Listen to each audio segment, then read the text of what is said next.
Hello friends, crazy for IAS में आपका बहुत बहुत स्वागत है।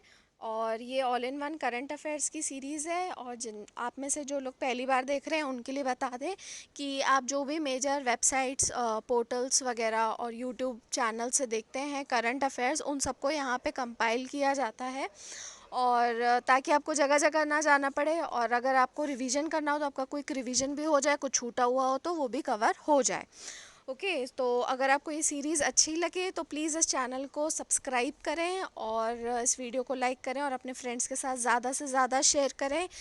और आपके शेयर करने से दूसरे को भी फ़ायदा होगा और हमें भी फ़ायदा होगा कि हमारा मोटिवेशन बना रहेगा और इस तरीके के और इनिशिएटिव्स आपके लिए आते रहेंगे। तो शुरू करते हैं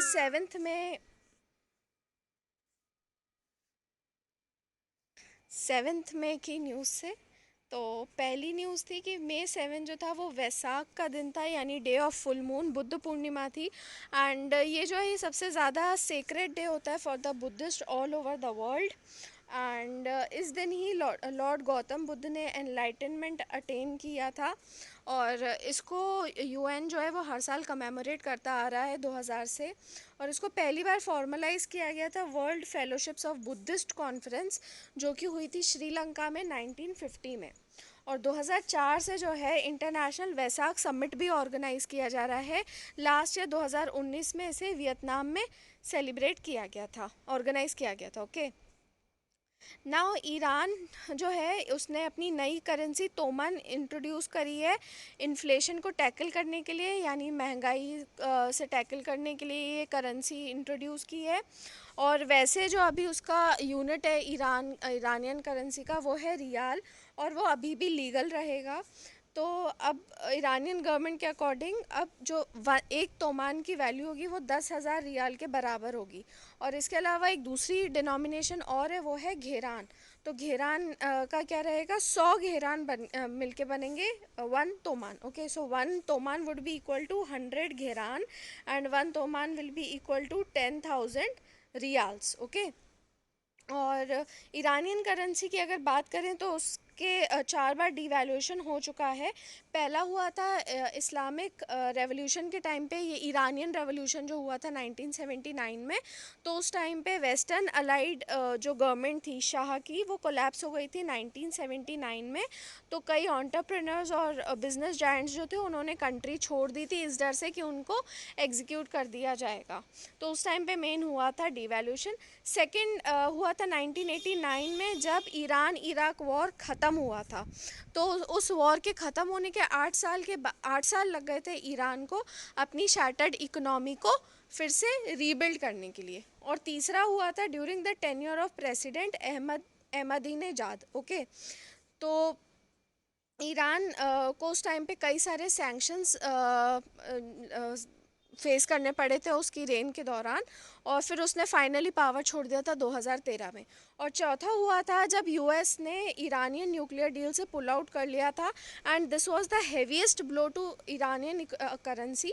और जो करेंसी थी वो 600% वीकर हो गई थी as compare to the US dollar. Okay, तो ये 2018 में हुआ था, तो बहुत बुरी तरीके से डिवैल्यू हो गई थी currency. Next is Vande Bharat mission. तो ये सबसे बड़ी इवैक्यूएशन एक्सरसाइज है जो कि अब शुरू हुई है। और इसका एम क्या है, to bring stranded Indians from all over the world. ठीक है, स्ट्रैंडेड इंडियंस जो हैं पूरे वर्ल्ड से उनको लेकर आना। और अभी करंटली 14,800 से ज़्यादा इंडियंस बाहर स्ट्रैंडेड हैं। और it this mission also aims at operating non scheduled commercial flights. ठीक है, तो ये जो अब कमर्शियल फ़्लाइट्स होंगी ये लोगों को मतलब लंदन और सिंगापुर से भी लेकर आएंगी, और कुछ selected places in USA also. ठीक है, और इसमें बस कुछ रिक्वायरमेंट्स है कि जैसे जो लोग लेकर आए जा रहे हैं उनके पास में आरोग्य सेतु ऐप होना ज़रूरी है, फिर उनको 14 दिन क्वारंटाइन में रखा जाएगा, और केवल उन लोगों को बोर्ड करने दिया जाएगा जिन जो असिम्टोमेटिक पेशेंट्स हैं। और इस पूरे मिशन को जो है वो एयर इंडिया लीड करेगा, और एयर इंडिया ऐसा मिशन 1990 में भी कर चुका है। उस टाइम पे 1,11,711 इंडियंस, इतने लोगों को एयरलिफ्ट किया गया था from gulf after Iraq invaded Kuwait. तो अगर आपने मूवी देखी है एयरलिफ्ट, तो आप उसको उससे मतलब कनेक्ट कर सकते हैं। वही चीज़ अभी दोबारा की जा रही है, जो अभी बाहर स्टैंडर्ड लोग हैं उनको वापस लाने के लिए। Now government of India to launch farmers movement on integrated soil nutrient management. तो फार्मर्स मूवमेंट रहेगी इंटीग्रेटेड सॉइल न्यूट्रिएंट मैनेजमेंट में। तो इसमें कई सारी चीज़ें की जाएंगी, देख लेते हैं क्या क्या।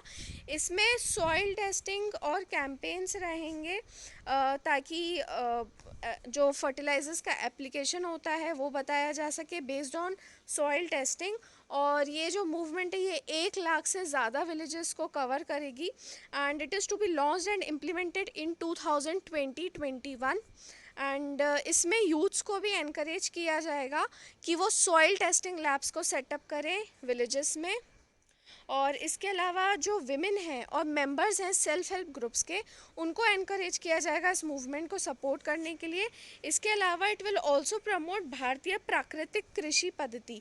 ठीक है, BPKP ये क्या चीज़ है, नेचुरल फार्मिंग को प्रमोट करने के लिए ये प्रोसीजर रहता है। Okay, BPKP। और सॉइल हेल्थ प्रोग्राम के बारे में बात करें तो इट वाज लॉन्च्ड इन 2015। इसमें क्या होता है, जो फार्मर्स होते हैं उनको सॉइल कार्ड्स प्रोवाइड किए जाते हैं ताकि सॉइल की क्वालिटी के बारे में उनको रिपोर्ट मिल सके।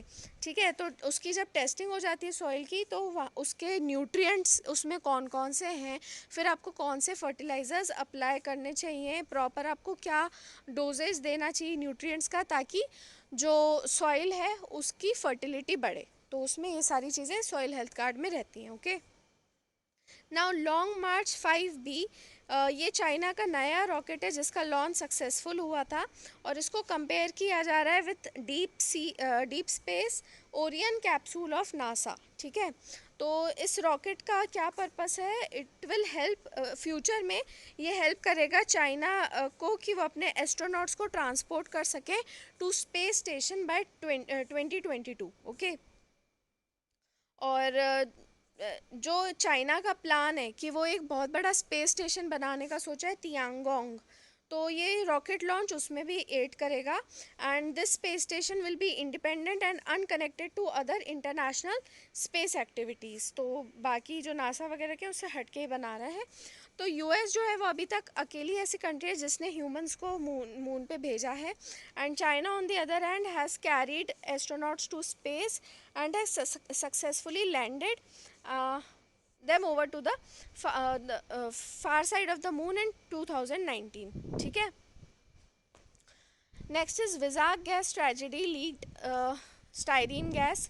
तो विशाखापट्टनम में ये गैस ट्रेजेडी हुई है, जिसमें स्टाइरीन गैस लीक हुआ था, और जो गैस है वो ये एक साउथ कोरियन जो कंपनी है, इलेक्ट्रॉनिक जाइंट है LG, उसका पॉलीमर्स प्लांट था, वहाँ से लीक हुआ है।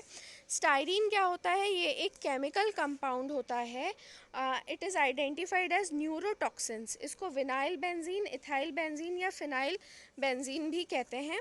और स्टाइरीन गैस जो है ये कलरलेस और ओडरलेस होती है। ठीक है, ना इसका कोई रंग होता है ना स्मेल होती है, तो पता भी नहीं चलता है लीक हो गई है।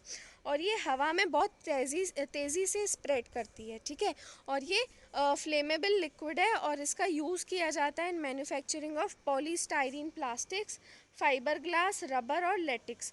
और इसके अलावा जो व्हीकल का एग्जॉस्ट होता है और सिगरेट स्मोक होती है, यहाँ तक कि जो नेचुरल फूड होते हैं जैसे फ्रूट्स और वेजिटेबल्स, उसमें भी स्टाइरीन पाया जाता है। ओके, और स्टाइरीन गैस जो होती है ये रेस्पिरेटरी सिस्टम को इफ़ेक्ट करती है, चेस्ट कंजशन होता है इसकी वजह से, गैस्पिंग, एयर हंगर और वीजिंग। ठीक है, और ये धीरे धीरे लंग की मसल्स को पैरालाइज कर देती है, causing complete respiratory paralysis, and this leads to death due to oxygen deprivation. तो ऑक्सीजन डिप्राइव होने की वजह से डेथ हो जाती है।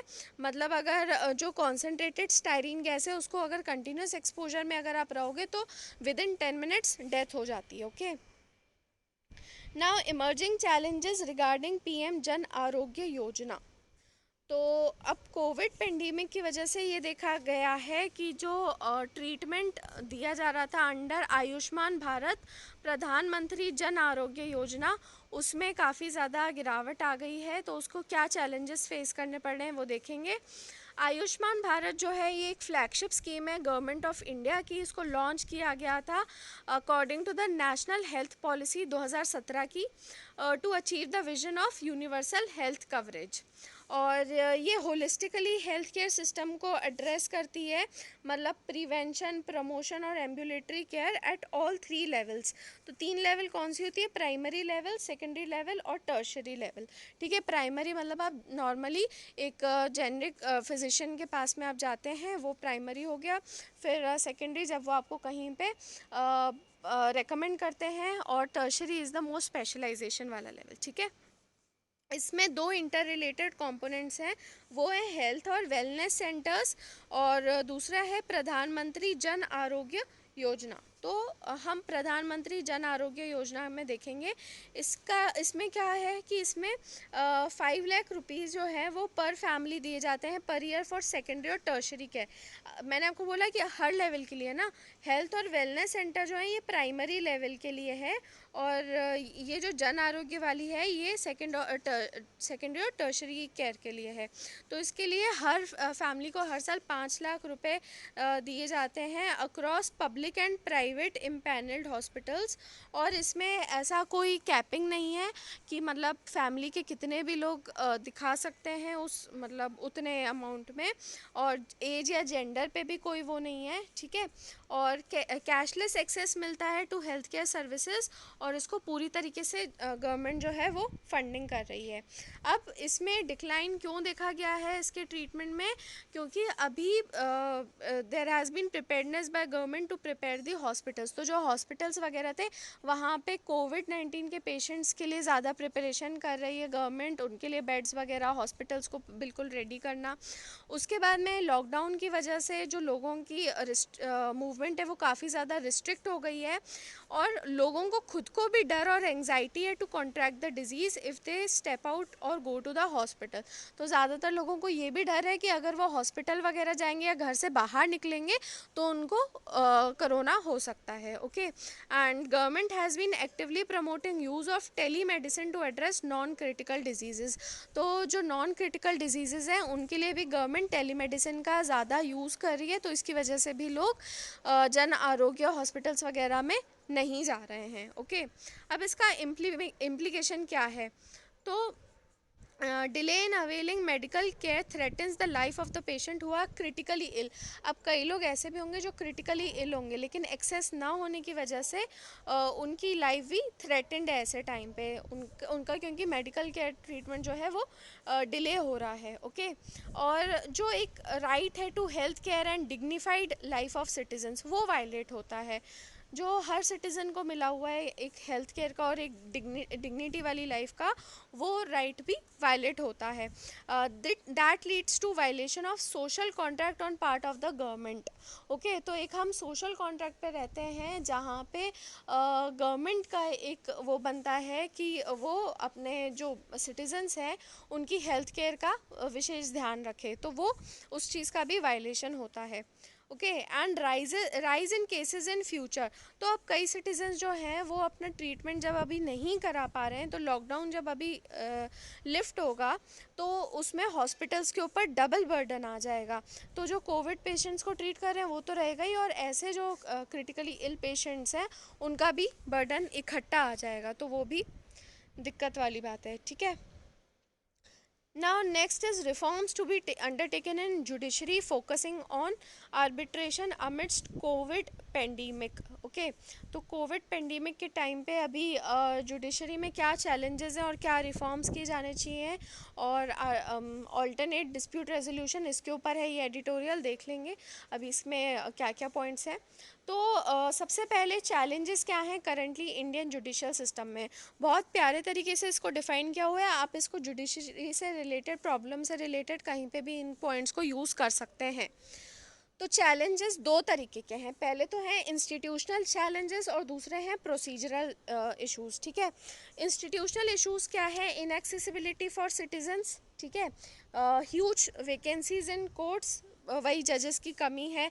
फिर problems of lower judiciary and burgeoning cases and judicial delay, cases बढ़ते जा रहे हैं और जुडिशल डिले भी काफ़ी ज़्यादा है। और प्रोसीजरल इश्यूज़ क्या हैं? वो हैं tribalisation of justice, judicial legislation, paper based work और आर्केक लॉज। ये सारे प्रोसीजरल इश्यूज़ हैं। अगर मैं आपको शॉर्ट में बता दूं तो आर्केक लॉज यानी वही पुराने लॉज कई सारे आज भी चले आ रहे हैं जिनका कोई सिग्निफिकेंस नहीं है। पेपर बेस्ड वर्क मतलब इतना ज़्यादा डिजिटाइज होने के बावजूद भी इतने दुनिया भर के मतलब डॉक्यूमेंट्स फाइल्स वगैरह रहती हैं जिसकी वजह से भी इशू जाता है। फिर जुडिशल लेजिस्लेशन यानी कि जुडिशरी जो है वो कई जगहों पे मतलब आर्टिकल 141 142 के तहत कि जहाँ पे मतलब उनको ये लगता है कि प्रॉपर इम्प्लीमेंटेशन नहीं हो रहा है वहाँ पे वो लेजिस्लेचर में भी एक तरीके से इन्वेट करती है। उसको आप ओवर रीच कह लो जुडिशल, तो वही चीज़ है, ठीक है, जहाँ पे मतलब उनका डोमेन एक्चुअली में नहीं है खुद से इस तरीके से लॉज वगैरह देने की कोशिश करना। और इसके अलावा ट्राइबलाइजेशन ऑफ जस्टिस, तो ट्राइबलाइजेशन ऑफ जस्टिस क्या है कि जैसे ट्राइबल सोसाइटी वगैरह में एक यूनिफॉर्मिटी रहती थी कि मतलब हर कोई जो था उसको मान लेते थे कि एक ही कंडीशन में है और एक ही से इश्यूज़ हैं, तो इसकी वजह से जो केसेस थे उनसे जल्दी तो मतलब उनको डील कर लिया जाता था, लेकिन हर केस को एक तरीके से यूनिफॉर्म माना जाता था। बट वो एक डिफरेंट चीज़ थी क्योंकि वो ट्राइबल सोसाइटी कुछ लोगों की थी, जबकि जो सिविलाइज्ड जुडिशरी जिसको कहना चाहिए उसमें कई सारे लॉज और एक्ट्स वगैरह रहते हैं और वो किस वजह से होते हैं ताकि हर पक्ष को सुना जा सके। तो ट्राइबलाइजेशन ऑफ जुडिशरी का मतलब ये हो गया कि आप जो केसेस हैं उनको आप बाकी केसेस जैसे ही समझ रहे हो, तो डिले को कम करने की वजह से कई बार ऐसा देखा गया है कि जुडिशरी बिना ज़्यादा डिटेल्स में माइन्यूट डिटेल्स में या उस केस की यूनिकनेस में जाए हुए उसको एक पहले किसी प्रेसिडेंट्स के ऊपर बेस्ड उसको उसी तरीके से ट्रीट करने लगती है केस को ताकि वो जल्दी निपट जाए। ओके, तो ये इश्यूज जो हैं ये अब और ज़्यादा बढ़ गए हैं बिकॉज ऑफ द लॉकडाउन। तो अब रिफॉर्म्स कौन कौन से चाहिए, तो इंस्टीट्यूशनल रिफॉर्म्स तो ये हो गए कि वैकेंसी है तो फिलअप करो, all India judicial services, national court of appeal, और इसके अलावा स्ट्रेंथनिंग ऑल्टरनेट डिस्प्यूट रेजोल्यूशन जिसमें मेनली आर्बिट्रेशन की बात की गई है। और प्रोसीजरल रिफॉर्म्स कौन से होंगे, transparency in appointments, judicial standards and accountability bill और टेली लीगल सर्विस। तो ये सारे रिफॉर्म्स की अभी करंटली नीड है ताकि कोविड के टाइम पे इस चीज़ से डील किया जा सके ना। ऑल्टरनेटिव डिस्प्यूट रेजोल्यूशन क्या होता है, ये एक ऐसा प्रोसेस होता है जहाँ पे आपको फॉर्मल कोर्ट्स में जाने की ज़रूरत नहीं है, ऑल्टरनेटिव रूट को आप अडॉप्ट कर सकते हो ताकि डिस्प्यूट को रिजॉल्व किया जा सके। तो पार्टीज़ जो होती हैं वो आपस में उस चीज़ को डिस्कस करती हैं और डिस्प्यूट को खुद ही से इवेल्यूएट करती हैं by appointing a third party जिसको मीडिएटर या आर्बिट्रेटर कहते हैं। तो जो ऑल्टरनेटिव डिस्प्यूट रेजोल्यूशन के मैकेनिज़म्स हैं वो चार तरीके से होता है, नेगोशिएशन, मीडिएशन और कंसीलिएशन और आर्बिट्रेशन। तो आर्बिट्रेशन जो है ये सबसे ज़्यादा फॉर्मल तरीका है जहाँ पे जो रूल्स होते हैं वो एक स्टैट्यूटरी नोटिफिकेशन से प्रिस्क्राइब्ड रहते हैं और जो मीडिएटर अवार्ड देता है वही फाइनल होता है, और मीडिएटर को भी दोनों पार्टीज़ मिलकर ही वो करते हैं, ठीक है, फाइनल करते हैं। अब आर्बिट्रेशन के फेवर में क्या आर्ग्यूमेंट्स हैं कि देखो राइवलरी नहीं होगी पार्टीज़ में तो आगे बात ज़्यादा नहीं बढ़ेगी, तो इसकी वजह से जो ऑलरेडी ओवर बर्डनड है हमारा जुडिशल सिस्टम उसके ऊपर बर्डन कम होगा, तो केसेस की इसके अलावा डिस्पोजल भी जो है वो जल्दी स्पीडी डिस्पोजल होगा, और कॉन्ट्रैक्ट इन्फोर्समेंट भी जो होता है जो कंपनीज़ वगैरह का या ऐसी जगहों पे होता है तो वो भी ज़्यादा बेहतर होगा वाया आर्बिट्रेशन। ओके, लेकिन इश्यूज़ क्या हैं कि इसमें ये क्लॉज है कि अगर आप चाहो तो इसको फिर चैलेंज कर सकते हो कोर्ट्स में, तो उसका फिर दिक्कत वही है कि वो चीज़ आपका मेन करने का मकसद ही ख़त्म हो गया, आप उसको स्पीडी करना चाह रहे थे और कोर्ट्स के ऊपर बर्डन घटाना चाह रहे थे, चैलेंज करोगे तो वो बात और बढ़ेगी, फिर से कोर्ट्स के ऊपर बर्डन आएगा। Then appointment of the arbitrator, क्योंकि फिर वही होता है कि आपस में कंसेंसस ही नहीं बनता है पार्टीज़ का, तो जिसकी वजह से अपॉइंटमेंट में भी दिक्कत आती है। Now Supreme Court brings cooperative banks within the ambit of SARFAISI Act. SARFAISI Act क्या है? Securitization and Reconstruction of Financial Assets and Enforcement of Security Interest, ये एक्ट है 2002 का, इसका फुल फॉर्म याद कर लो, ठीक है। है क्या ये एक्ट? ये अलाउ करता है बैंक्स और दूसरे फाइनेंशियल इंस्टीट्यूशंस को कि वो रेसिडेंशियल या कमर्शियल प्रॉपर्टीज़ का ऑक्शन कर सकें टू रिकवर लोन्स। तो जो पहली एसेट रिकंस्ट्रक्शन कंपनी भी बनाई गई थी आरसिल इंडिया की, वो इसी एक्ट के तहत बनाई गई थी। बैंक्स इस एक्ट इसको यूज़ करती हैं as an effective tool for bad loans. तो जो नॉन परफॉर्मिंग एसेट्स की रिकवरी होती है, बैड लोन्स की रिकवरी के लिए इसका यूज़ किया जाता है। और ये इफ़ेक्टिव केवल है सिक्योर्ड लोन्स के अगेंस्ट, ये याद रखना, ओनली अगेंस्ट सिक्योर्ड लोन्स। और इसमें क्या होता है कि एसेट रिकंस्ट्रक्शन कंपनीज बना दी जाती है और एसेट सिक्योरिटाइजेशन कंपनीज बना दी जाती हैं to deal with the NPS, ठीक है, नॉन परफॉर्मिंग एसेट से डील करने के लिए। तो एनपीए को कैसे कैसे रिकवर किया जा सकता है, उसके 3 तरीके हैं: सिक्योरिटाइजेशन, एसेट रिकंस्ट्रक्शन और इन्फोर्समेंट ऑफ सिक्योरिटी। सिक्योरिटाइजेशन कैसे कि जो अलग अलग डेट इंस्ट्रूमेंट्स होते हैं, एसेट्स होते हैं, उनको साथ में पूल कर दिया जाता है और फिर उनको सेल किया जाता है एज बॉन्ड्स। तो सिक्योरिटी या बॉन्ड की तरह फिर उसको सेल किया जाता है। और एसेट रिकंस्ट्रक्शन क्या होता है कि अगर कोई नॉन परफॉर्मिंग एसेट है तो उसको परफॉर्मिंग एसेट में कन्वर्ट कर दिया जाता है, तो रिकंस्ट्रक्ट कर देते हैं, तो इसलिए एसेट रिकंस्ट्रक्शन। और या फिर enforcement of security without the intervention of the court. Okay, तो अब सुप्रीम कोर्ट ने क्या कहा है कि जो कोऑपरेटिव बैंक्स भी हैं वो भी बैंक्स की डेफिनेशन में आएंगे under the banking regulation act of 1949 for the purposes of SARFAESI act. तो जो रिकवरी प्रोसीजर रहता है सरफाइसी एक्ट के अंदर, वो कोऑपरेटिव बैंक्स के लिए भी एप्लीकेबल होगा। Next is about console bond. तो अभी इंडिया की फिजिकल सिचुएशन के ऊपर काफ़ी ज़्यादा बात हो रही है, तो इसके लिए ये एक सजेशन दिया गया है कंसोल बॉन्ड का, देख लेते हैं। तो प्री कोविड टाइम में क्या चैलेंजेस थे इंडिया की फिजिकल सिचुएशन में? तो कोविड आने से पहले ही इंडिया ने अपना डेफिसिट प्रोजेक्ट किया था 7.96 लाख करोड़ का। और इसके अलावा ऑफ बैलेंस शीट जो बोरोइंग थी वो भी 1% ऑफ जीडीपी थी। इसके अलावा जो टारगेट सेट किया था डिसइन्वेस्टमेंट्स के थ्रू गेन करने का, वो भी बहुत एक्सेसिव था, 2.1 लाख करोड़ का टारगेट सेट किया था।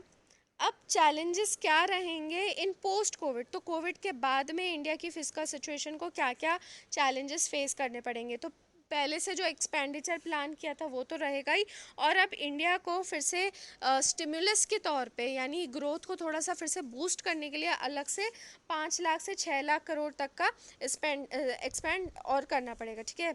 और जो फाइनेंशियल डेफिसिट नंबर है वो और ज़्यादा बढ़ सकता है। क्यों? क्योंकि लॉकडाउन की वजह से रेवेन्यू का शॉर्टेज आया है, तो जिसकी वजह से डेफिसिट और बढ़ सकता है। और उसके अलावा there is lack of appetite for disinvestment. तो उस टाइम पे डिसइन्वेस्टमेंट करने की भी एपिटाइट नहीं है गवर्नमेंट के पास में। So what are the avenues for government to raise finances in post COVID times? तो किस तरीके से रेज किया जा सकता है रेवेन्यू? तो एक तो ट्रेडिशनल ऑप्शन हो गया कि जो आरबीआई है वो गवर्नमेंट बॉन्ड्स ले ले और डेफिसिट को मोनेटाइज कर दे। दूसरा हो गया एफडीआई नॉर्म्स को रिलैक्स करना फॉरेन इन्वेस्टमेंट को अट्रैक्ट करने के लिए।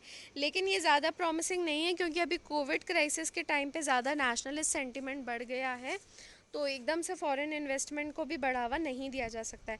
और इसके अलावा जो ऑल्टरनेटिव है जो डिस्कस करेंगे वो है कंसोल बॉन्ड्स, ठीक है। और इनका पहले यूज़ किया गया था फर्स्ट वर्ल्ड वॉर के टाइम पे, और उस टाइम पे इसने इंटरेस्ट 5% का दिया था। इसको 1917 में यूके की गवर्नमेंट ने इशू किया था पैसे को रेज करने के लिए, जो उस टाइम पे वॉर चल रहा था उसको फाइनेंस करने के लिए। तो सिटीजन से क्या कहा गया था, थोड़ा इमोशनली ब्लैकमेल करके कि इन बॉन्ड्स में आप इन्वेस्ट करो, और साथ में मैसेज दिया था कि आपका जो इन्वेस्टमेंट है वो हेल्प करेगा कंट्री को फाइट करने में, akin to a soldier's fight. तो जैसे अभी आपने देखा भी होगा कि व्हाट्सएप में कई बार मैसेजेस आते हैं कि आपको सरहद पे जाके तो फाइट नहीं करना है, आप अभी अपने देश के लिए कर सकते हो घर में बैठे हुए। तो इसी तरीके से उस टाइम पे भी मैसेजेस दिए जाते थे ताकि लोग जो है, सिटीजन्स जो है, वो इन बॉन्ड्स में इन्वेस्ट करें। और इस वजह से जो ज़्यादातर कंसोल बॉन्ड्स थे यूके में, देवर ओन्ड बाय स्मॉल इन्वेस्टर्स। तो मतलब 70% ऐसे लोग थे जिनकी जो मतलब नेट वर्थ बोले वो 1000 पाउंड से भी कम थी, यानी कि जिनके पास में कम इनकम, कम सेविंग्स है, ऐसे लोगों ने भी काफ़ी ज़्यादा इन्वेस्ट किया था, वही ऑन बेसिस ऑफ वो इमोशनली थोड़ा वो करने से। तो why consol bond is a better option, ये अच्छा ऑप्शन क्यों है? तो पहली बात तो हमने देखा जैसे उस टाइम पीरियड पे भी 5% का इंटरेस्ट रेट इसमें मिला था, तो attractive coupon rate for the bond और टैक्स रिबेट्स, तो ये इन्वेस्टर्स के लिए एक इंसेंटिव हो सकता है जो कि इन्वेस्ट करना चाह रहे हैं। फिर ये पार्टिसिपेटिव रहेगा, तो सिटीजन्स जो है वो एक्टिवली पार्टिसिपेट कर सकते हैं in the fight against slow down. और अट्रैक्टिव भी है क्योंकि अभी रियल एस्टेट वगैरह गिर गया है और ज़्यादा प्रॉफिटेबल ऑल्टरनेटिव्स भी नहीं है, तो जो बॉन्ड है वो डुअल बेनिफिट देगा as a risk free investment for retail investors. Guaranteed है क्योंकि सेंट्रल गवर्नमेंट इसे इशू करेगी और जब सही लगेगा तब इसको कॉल बैक करेगी। फ्लेक्सिबिलिटी है कि इसका फेस्ड रिडेम्पशन होगा, जैसे जैसे इकोनॉमी धीरे धीरे ट्रैक पे आएगी वैसे वैसे होगा। वेलफेयर ओरिएंटेड है, और जैसे पीएम केयर्स का जो फंड है वो एक ही चीज़ के लिए यूज़ किया जाता है, लेकिन जो बॉन्ड से पैसा आएगा उसको हर चीज़ के लिए यूज़ किया जा सकता है, जैसे डॉक्टर्स के लिए पर्सनल प्रोटेक्टिव इक्विपमेंट बनाने से लेकर एमएसएमईज को स्टिमुलस देने तक। नाउ सेवेंथ में was the 159th birth anniversary of Gurudev Rabindranath Tagore. Tagore के बारे में कुछ चीज़ें देख लेते हैं। He was primarily known as a writer, poet, playwright, philosopher, aesthetician, music composer and choreographer. इतनी सारी क्वालिटीज़ थी देखिए तो नोबेल प्राइज़ मिला। तो and founder of a unique education institution Vishwa Bharati, and a painter also, ये ऊपर रह गया था, तो पेंटर भी थे। और 16 ईयर्स की एज में ही उन्होंने अपनी पहले पोएम्स की कलेक्शन को रिलीज़ किया था जिसका नाम था भानु सिम्हा। और इन्होंने वर्ल्ड पार्लियामेंट फॉर रिलीजन्स में भी he spoke there in the years 1929 and 1937। और ये तो पता ही है कि उन्होंने इंडिया और बांग्लादेश के नेशनल एंथम लिखे थे 1913 में। He became the first Indian to receive a Nobel prize in literature for his novel Geetanjali.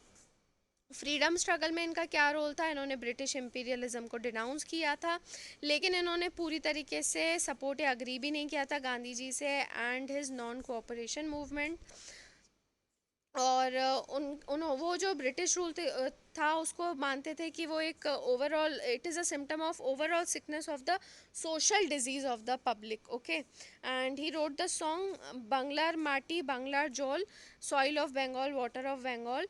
तो ये बंगाल का जो पार्टीशन हुआ था 1905 में, उस टाइम पे बंगाली लोगों को आपस में यूनाइट करने के लिए इन्होंने ये लिखा था। And he also wrote the famous अमार सोनार बांग्ला, तो इसने भी नेशनलिस्ट फीलिंग को इग्नाइट किया था लोगों में।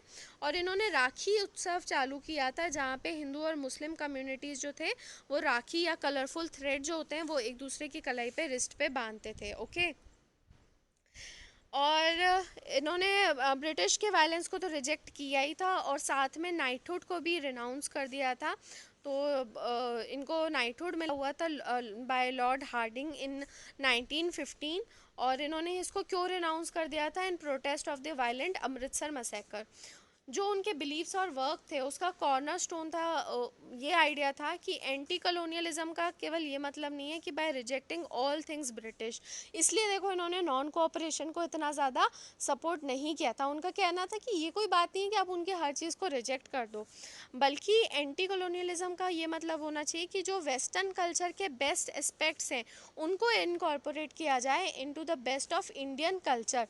मतलब कि कुछ खामियां हमारे कल्चर में भी हैं और कुछ खामियां उनके में भी है, तो जो बेस्ट वहाँ का है उसको हमारे बेस्ट से जोड़ दो। ओके, और next is impact of energy efficiency measures for the year 2018-19। ये रिपोर्ट रिलीज़ की ministry of power and new and renewable energy ने, और इसको प्रिपेयर किया एक्सपर्ट एजेंसी पीडब्ल्यूसी लिमिटेड ने, जिसको BEE bureau of energy efficiency ने इंगेज किया था ये वेरीफाई करने के लिए। मतलब एक इंडिपेंडेंट ऑर्गेनाइजेशन को हर बार बी इस तरीके से असाइन करती है टारगेट कि आप असेस करो कि कितनी एनुअल सेविंग्स हुई हैं एनर्जी में और कार्बन डाइऑक्साइड एमिशंस जो हैं वो कितने कम हुए हैं through various initiatives in India.